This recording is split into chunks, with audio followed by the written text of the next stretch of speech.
নলবাৰী জিলাৰ পশ্চিম নলবাৰীৰ অসমৰ দ্বিতীয়খন মঞ্চ বিহু পশ্চিম নলবাৰী ৰঙালী বিহু সন্মিলনৰ এইবেলি ৭২তম ৰঙালী বিহু জাক জমকতাৰে উদযাপন কৰাৰ বাবে আজি চামতা বালিপথাৰত দুপৰীয়া ১২ বজাত এটি অস্থায়ী কাৰ্যালয় আনুষ্ঠানিকভাৱে শুভ উদ্বোধন কৰা হয়।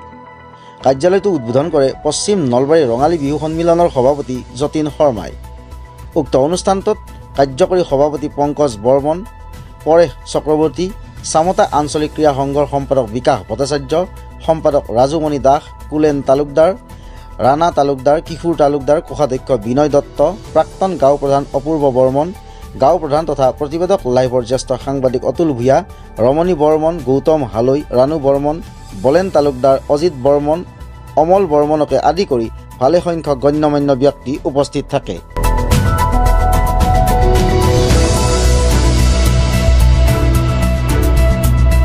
অতুল ভূঞাৰ প্ৰতিবেদন, প্ৰতিবেদক লাইভ। গৌৰৱ, পশ্চিম নলবাৰী অঞ্চলৰ গৌৰৱ ৭২তম ৰঙালী বিহু সন্মিলন আমাৰ ১ বহাগ, ৪, ৫ আৰু ৬ বহাগ, ১৫ এপ্ৰিল, ১৮, ১৯, ২০ এপ্ৰিলত হ'ব। ৪ দিনা কাৰ্যসূচী আমি অনুষ্ঠিত কৰিম।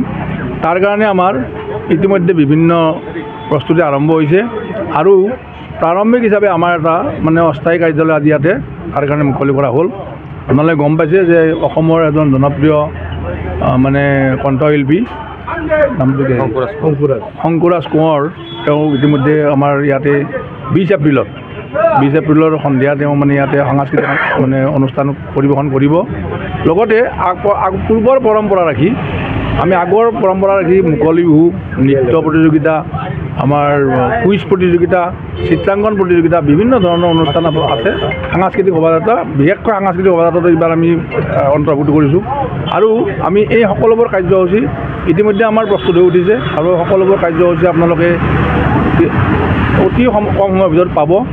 আমি আপোনালোকৰ জৰিয়তে দি, আপোনালোকৰ মাধ্যমেদি আপোনালোকৰ লগতে পশ্চিম নলবাৰী অঞ্চলৰ আৰু অসমৰ সকলো সাংস্কৃতিক প্ৰেমী ৰাইজৰ এই অনুষ্ঠানটো একেবাৰে সাফল্যমণ্ডিত কৰাৰ কাৰণে আমি উদ্যোক্তাসকলৰ পৰা আমি অনুৰোধ জনাইছোঁ। আশা কৰিম যে এই অনুষ্ঠানটো সাফল্যমণ্ডিত হ'ব আৰু আমি এইবাৰ এটা নতুন পদক্ষেপ লৈছোঁ যে এই অনুষ্ঠানটোক স্থায়িত্ব প্ৰদান কৰাৰ কাৰণে আমি স্থায়ী সদস্য পদ দিয়াৰ ব্যৱস্থা কৰিছোঁ। আমি আপোনালোকৰ এই মাধ্যমৰ জৰিয়তে আমি আশা কৰিম যে সকলো আমাৰ পশ্চিম নলবাৰী অঞ্চলৰ সকলো ৰাইজে, প্ৰতিঘৰ মানুহে যাতে এই অনুষ্ঠানটোত স্থায়ী সদস্য পদ লয় আৰু আমি ভৱিষ্যতলৈ আমি এই অনুষ্ঠানটো পৰিচালনা কৰাত আমাক সহায় কৰে। ধন্যবাদ।